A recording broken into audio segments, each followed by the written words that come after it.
बिस्मिल्लाहिर्रहमानिर्रहीम। लाखों करोड़ों दुरूदो सलाम मोहम्मद मुस्तफ़ा सल्लल्लाहु अलैहि वसल्लम और आले मोहम्मद पर। मैं हूं उमर दराज गोनल। अब तक की लेटेस्ट अपडेट्स आपके लिए दूंगा। और जो मैं कह रहा हूं कि खुशगवार हवा का झोंका और इमरान खान के लिए उनके हक में दो बड़ी खबरें हैं। चूंकि इस वक्त क्यास है, इस वक्त ऐसी सूरत हाल है, कोई अच्छी खबर कहीं से नहीं आ रही, तो मैंने सोचा कि अब आपके लिए वो चीजें लेके आए जो कम से कम कोई अच्छी चीजें भी हों। हाँ, ये बात दुरुस्त है, चूंकि पिछली वीडियो जबकि उसके बाद ही अदालत ने फैसला सुनाया और इमरान खान को 8 रोजा जिस्मानी रिमांड के ऊपर नैब की कस्टडी के अंदर दे दिया गया। ये खबर अपनी जगह पे दुरुस्त है।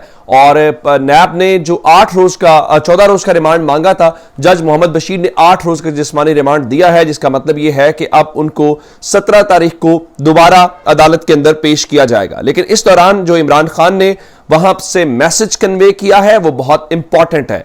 इमरान खान कह रहे हैं कि आप बिल्कुल कौम को बता दे कि जो मर्जी हो जाए और उनके मुताबिक कौम जो है वो इसके ऊपर खड़ी रहे। और इस दौरान उन्होंने ये बताया है कि हिरासत के दौरान उन पर तशद्दुद किया गया है, सर के उनके पिछले हिस्से पे चोट आई है और नैब का रवैया मुनासिब था। और उनके मुताबिक रात 3 बजे उनको पुलिस लाइन में शिफ्ट किया गया, जबकि पुलिस का रवैया उनके साथ हद तक आमेज रहा है। सोने के लिए उन्हें गंदा कमरा दिया गया, जिसके लिए कोई तकिया या मैट्रेस नहीं था, गंदी से चटाई दी गई। और उन्होंने कहा कि अब जो मर्जी हो जाए, कौम पीछे ना हटे। उसके साथ उन्होंने अपने वकला को हिदायत की है कि जस्टिस आमिर फारूक की अदालत में उनका केस न ले जाया जाए, वो सारी उम्र जेल में रह लेंगे, लेकिन वो जस्टिस आमिर फारूक की अदालत से इंसाफ नहीं चाहेंगे। अब मैं आपको जो अच्छी खबरें सुनाना चाहता हूं, पहले जस्टिस आमिर फारूक की अदालत से ही केस है। आप जानते हैं कि हुकूमत ने बहुत ज्यादा प्रोपोगेंडा किया। वो टेरियान वाइट नामी केस है, जिसके अंदर कहा जाता है जी इमरान खान की मुबैना तौर पे बेटी है और उसको लेके बहुत सारे मुस्लिम लीग नून के जो वुज़रा हैं वो प्रोपोगेंडा करते हैं, झूठ बनाते हैं। एक 3 रुकनी बेंच था बुनियादी तौर पे, जिसमें मोहसिन अख्तर कियानी साहब थे और इसके अलावा दूसरे जज जो थे वो अरबाब मोहम्मद ताहिर साहब थे। उसके साथ तीसरे जज खुद chief justice Islamabad high court थे, जिसमें जस्टिस आमिर फारूक साहब है। अब इन दोनों जजेस ने फैसला यह दिया है, उन्होंने ये एक मुहिब्बे वतन शहरी हैं साजिद, जो इस किस्म के बहुत सारे मुहिब्बे वतन शहरी पाकिस्तान में सामने आ जाते हैं, जो अचानक से पिटीशंस दायर करना शुरू कर देते हैं और उन्हीं शख्सियात के खिलाफ और एक ही पैटर्न के ऊपर चीजें होती हैं। अब अदालत ने इस हवाले से यह कहा है कि अदालत इस पिटीशन को निजी जिंदगी में मुदाखलत करार देती है और साइल की बदनीयती और मौशरती बिगाड़ पैदा करने और मजीद सियासी इंतशार की फजा कायम करने के हवाले से और गैर मुतनाज़े हक़ाइक़ साबित करने की वजह से काबिल पजीराई न समझती है और रिट हाजा खारिज की जाती है। यानी इमरान खान के खिलाफ ये मोहसिन अख्तर कियानी साहब का, और इसके साथ जो है अरबाब ताहिर साहब जो है वो भी ये कहते हैं कि वो जस्टिस मोहसिन अख्तर कियानी की इस चीज के साथ बिल्कुल इत्तेफाक करते हैं। अब इसके ऊपर इस खबर यह है कि इन जजेस के दरमियान फड्डा हो गया। बुनियादी तौर पर अक्सरियत के साथ ये 2-1 के साथ ये दरखास्त खारिज होगी है टेरियान वाइट की। और हुआ ये है कि इसके अंदर तफसीलात ये हैं कि चीफ जस्टिस को कहा गया कि आप 3 मई को फैसला सुना दें, क्योंकि ये हम 2 जजेस का फैसला है। आपकी जो भी राय है, अगर आप इसे इत्तेफाक करते हैं तो भी ठीक है, इख्तलाफ करते हैं तो भी ठीक है। लेकिन आमिर फारूक साहब ने यह फैसला जारी नहीं किया, जिसके बाद ये 6 मगोइयां हुई और जस्टिस कियानी साहब ने रजिस्ट्रार को 9 मई को कहा कि आप ये फैसला जारी कर दें।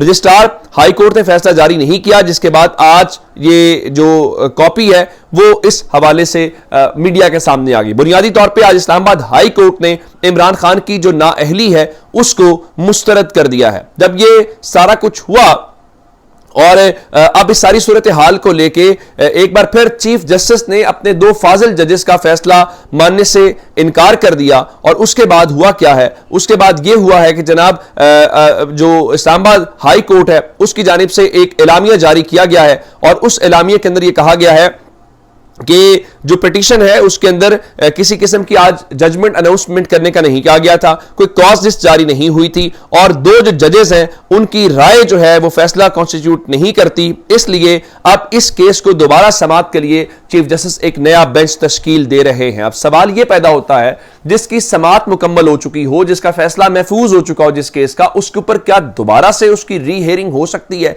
अब ये एक फड्डा है। तो तो इससे अंदाजा होता है कि जस्टिस आमिर फारूक साहब के मुतालिक जो इमरान खान कह रहे हैं और जस्टिस आमिर फारूक साहब जिस तरह से आज उन्होंने ये सारी चीजें उनकी कोर्ट के अंदर प्रोसीडिंग्स हुई हैं, मेरे ख्याल से ये कोई अच्छी वहां से चीजें नहीं आई। लेकिन इमरान खान अब सियासी तौर पर इस चीज में कामयाब होते हुए दिखाई दे रहे हैं। वो कहेंगे कि 2 जजेस ने उनका फैसला, जो कि अक्सरियत के साथ ये भी नहीं है कोई इख्तलाफी नोट है या इतने बेंच थे या बेंच टूट गया, वो भी कोई बात नहीं है।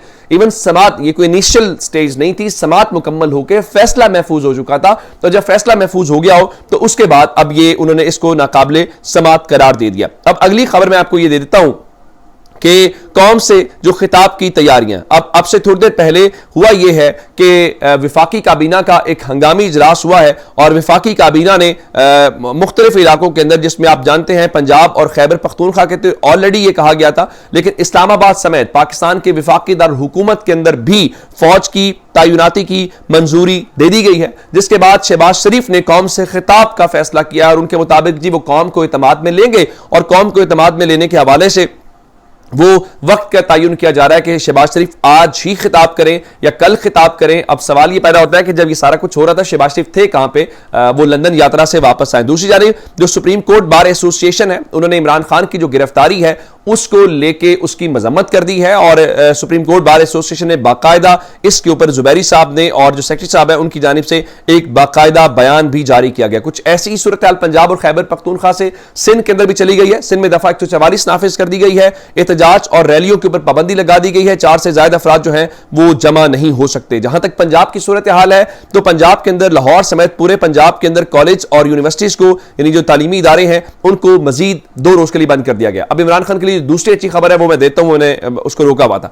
अब जानते हैं कि कल जब फैसला इस्लामाबाद हाईकोर्ट ने इमरान खान की गिरफ्तारी को जायज या कानूनी करार दिया तो उसके बाद उन्होंने क्या किया, कहा था कि हम सुप्रीम कोर्ट से रुजू करेंगे। सुप्रीम कोर्ट से आज रुजू किया, बुनियादी एतराज लगाए गए, जिसके बाद पाकिस्तान तहरीक इंसाफ ने उस एतराज को भी दूर कर दिया है और अब सुप्रीम कोर्ट ने समाअत के लिए इस दरखास्त को, जो इमरान खान की इस दरखास्त है उसको समाअत के लिए मुकर्रर कर दिया है। उसको नंबर भी लग गया है और नंबर लगने के बाद अब आप उसको किसी भी वक्त ये सूरत हाल को देख सकते हैं। अब दूसरी इंपॉर्टेंट जो चीज इस वक्त है, अच्छा एक जाते जाते चूंकि पंजाब और खैबर पख्तूनख्वा में आ गई है फौज के हवाले से चीजें, और यही बात मैं आपको कह रहा था कि अब चूंकि नफरी तो आ गई है तो इलेक्शन भी करवा लें। फवाद चौधरी साहब ने भी यही बात की, वो कह रहे हैं अब चूंकि फौज पंजाब और खैबर पख्तूनख्वा में आ ही गई है और सिक्योरिटी का मसला हल हो गया है तो इंतखाबात 14 मई को सुप्रीम कोर्ट के अहकामात के मुताबिक करवा लें।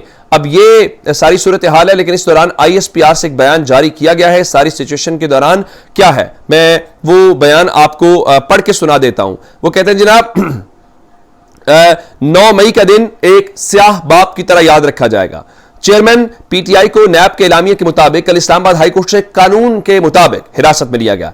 इस गिरफ्तारी के फौरन बाद एक मुनज़्ज़म तरीके से आर्मी के इमलाक और तंसीबात पर हमले कराए गए और फौज मुखालिफ नारेबाजी करवाई गई। एक तरफ तो ये शरपसंद अनासर अवामी जज्बात को अपने महदूद और खुद गरज मकासद की तकमील के लिए भरपूर तौर पर उभारते हैं और दूसरी तरफ लोगों की आंखों में धूल डालते हुए मुल्क के लिए फौज की अहमियत को भी उजागर करते नहीं तकते, जो कि दोगलेपन की मिसाल है। जो काम मुल्क के अब्दी दुश्मन 75 साल न कर सके वो इक्तदार की हवस में मुब्तला एक सियासी लिबादा ओढ़े हुए इस गिरोह ने कर दिखाया। फौज ने इंतहाई तहम्मुल, बर्फबारी और रेस्ट्रेंट का मुजाहरा किया और अपनी साख की भी परवाह न करते हुए मुल्क के वसीतर मफाद में इंतहाई सब्र और बर्दाश्त से काम लिया। मजमूम मनसूबाबंदी के तहत की गई इस सूरत हाल से यह घिनौनी कोशिश की गई कि आर्मी अपना फौरी रद्द-ए-अमल दे जिसको अपने मजमूम सियासी मकासद के लिए इस्तेमाल किया जा सके। आर्मी के मैच्योर रिस्पॉन्स ने इस साजिश को नाकाम बना दिया। हमें अच्छी तरह इल्म है कि इसके पीछे पार्टी की कुछ शरपसंद लीडरशिप के अहकामात, हिदायत और मुकम्मल पेश की मनसूबाबंदी थी और है, जो सहूलतकार, मनसूबा साज और सियासी बलवाई इन कार्रवाइयों में मुलव्विस हैं, उनकी शनाख्त कर ली गई है और उनके खिलाफ कानून के मुताबिक सख्त कार्रवाई की जाएगी। और ये तमाम शर पसंद अनासर अब नताइज के खुद जिम्मेदार होंगे। फौज बशमूल तमाम कानून नाफिज करने वाले इदारे, फौजी और रियासती तंसीबात और इमलाक पर किसी भी मजीद हमले की सूरत में शदीद रद्द-ए-अमल दिया जाएगा, जिसकी मुकम्मल जिम्मेदारी इसी टोले पर होगी जो पाकिस्तान को खाना जंगी में धकेलना चाहता है और बरबला और मुतअद्दिद बार इसका इजहार भी कर चुका है। किसी को भी अवाम को उकसाने और कानून को हाथ में लेने की इजाजत नहीं दी जा सकती। अपना बहुत सा ख्याल रखिएगा। लेकिन एक चीज कि आर्मी चीफ की तस्वीर जारी हुई, आर्मी चीफ जो है वो इस ओमान के बाद कतर के विजिट के ऊपर पहुंच गए, जहां पे उनकी कतर के अमीर के साथ भी मुलाकात हुई है। अपना बहुत सारा ख्याल रखिएगा। खुदा हाफिज।